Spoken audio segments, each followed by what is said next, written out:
Hey everyone, I'm Alison. I'm Bryce, and we're Better Half Reviews. And today we're talking about the Heart of Cthulhu, Father Dagon expansion. This is coming to Kickstarter April 5th.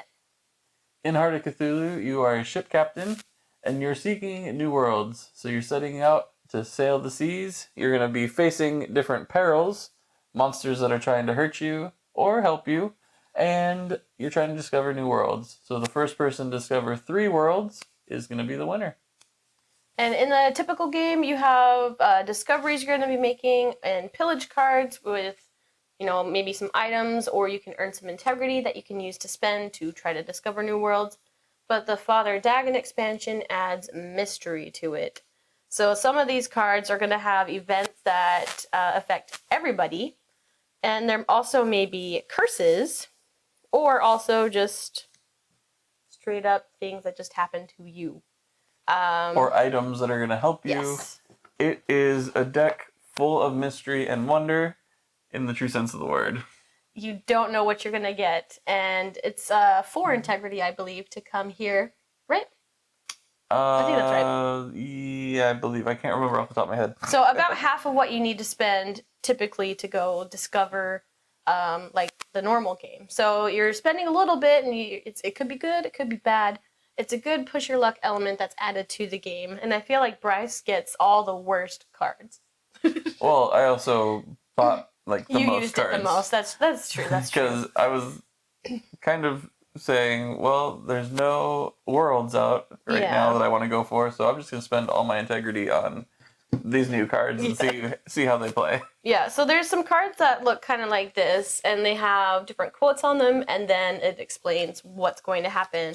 So here's one, for example, it has a fancy little quote, and it says, "You may choose to attack another player. The winner looks through the loser's hand and steals 2 pillage cards of their choice before they pay Davy Jones." So you can attack other players in this game, and everybody decides at the same time, like, if they're going to attack and who they're going to attack. And then whoever loses has to go to Davy Jones. Ooh. But this is on top of the base rules. Yes. So you can still play 2 cards per round. So you could use that to help you, or you could use that to hinder you. Someone else could hinder you, someone else could help you. Mm-hmm. So this is like on top of the base rules, which I think makes it awesome, because all of a sudden, maybe you played you played your 2 cards that round already, and then you draw that, and you're like, oh crap. Like, I have nothing to help me. I don't know if I want to attack somebody. Yeah, or you may just end up drawing like a straight up monster, and you're like, well, you gotta find him right now. I'm just trying to find some of those curse cards, because that's ridiculous. Oh yeah, the Witch's Hex. Cannot use your ship's power, so like that would go on you. Mm-hmm. But no, there's other ones that go like out on the board. Discovery section or something, where it's like, oh, all the perils have like plus something hits or whatever, and you're like, oh man, someone please defeat that curse so it goes away. Or it's you draw an extra peril per discovery card or whatever. Yeah. But I mean, I like all the art that has been done for the game, and I kind of like that this deck has kind of like a darker mood to it, and I like the backs of the cards too. I don't know, because it's like dark and mysterious. You don't know what you're getting, so the deck kind of feels a lot more darker compared to everything else too, and I think that kind of works with the theme. Yeah, I personally will not play Heart of Cthulhu without this added deck anymore. I think it adds a lot to the game, especially because you can spend, it costs less integrity than doing a discovery. Mm-hmm. So if you're having trouble getting getting integrity for whatever reason. Yeah, Bryce. I'm just giving you a hard time. I know, because the last time we played, you kept drawing all the integrity and putting it at the bottom of the deck. I had so much integrity, you guys. I was just discarding it all over the place. Anyway. No one else had integrity, so we were all sitting there. Anyway. But it allows for more things to be done, I feel like, earlier in the game, or when there might be a little lull in the game due to like a lack of integrity.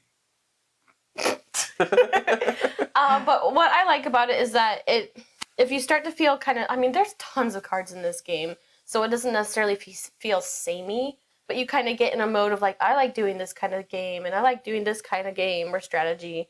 I like that this just like changes it up. You don't know what you're gonna. It could affect you. It could affect everybody. It could be good. It could be bad.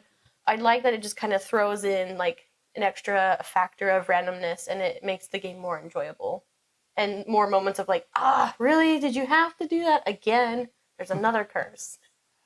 Yeah, or just moments of like, just like nail biting. Like, I really want this to be a good card. Please I just give it. spent all my integrity. Right. It better be good. And then you like draw a card, and you're like, oh, this is an item I can use. It gives me a special ability. Or it's like, oh man, I just cursed us again. This is our third discovery curse that I flipped out onto the board. I will say, if you are not much of a confrontational player, like you don't really feel like battling people, because if you end up losing, you have to go to Davy's locker, and it's like, eh. So when I play, I don't necessarily want to go battle people unless I feel really confident. So some of our games, we would just kind of pass on the battling. We would all be like, no, I'm not going to battle. So yeah, those cards weren't my favorite, but that's also just not as much my style of play, at least for this game. True. I mean, it is what it is. Yeah. I just never felt like I was in a position that I could Yeah. really battle someone because you had no integrity. I'm just kidding. Well, I had no attack. I know. I just wanted to bring up integrity again. Attack. But anyway, that kind of gives you a good idea about the deck, where it just has a whole bunch of stuff in it, and I think it makes the game more enjoyable and less predictable and just interesting. Would you say this is an essential expansion, a good expansion, a could pass on it expansion? What would you rate it? I feel like it's good, borderline essential. Yeah, that's where I feel. I mean, you can definitely play Heart of Cthulhu without it, and you're not gonna miss anything. There's tons of cards. Yeah, there's. Even before we were like pulling cards out, and I was like, "Oh, look, I've never seen this card before. That's a cool power." We're like, "Oh, I haven't seen that one in all our plays." There's so many decks. There's like 4 decks this size. There's tons of cards. Like, it does look like a little box, but it's packed to the brim. And then there's other components that we don't have out currently, but anyway, what I was saying is, you definitely don't need it. Yeah. But I don't think I would ever play a game of Heart of Cthulhu without it. Especially because it's so easy just to add on, and it doesn't make it any more complex than the base game already is. Yeah, pretty much. Yeah, I think those are our general thoughts about the Heart of Cthulhu Father Dagon expansion. Definitely worth a look if you like the Heart of Cthulhu game. And if you haven't tried the base game, I know that's available in the Kickstarter that they're running. So if you like Cthulhu, or even if you don't, because actually I don't really like Cthulhu stuff as much. It just kind of just gets too like beastly and big and huge. This feels more approachable, and you don't even always see Cthulhu in your game. He's just one single card that may come up who knows when and throw a wrench in your plans. Yeah, actually, I think we've only had one game where Cthulhu actually came up. Mm-hmm. And that's not necessarily a bad thing. No, not a bad thing at all. You still fight other monsters and stuff. So it's not necessarily like very Cthulhu heavy Cthulhu focus, like seances and cultists and things.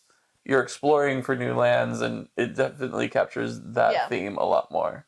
And one thing that we haven't talked about is like the art. I love how it looks. Like, it's very different and unique, and I wonder if he's going to do any more prints, so like he did on the last one, because I think that's worth it. We have some prints.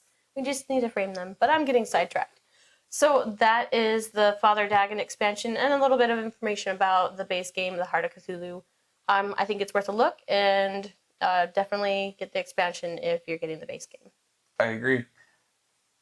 All right. I'm Alison. I'm Bryce, and we're Better Half Reviews. Happy gaming. Have fun.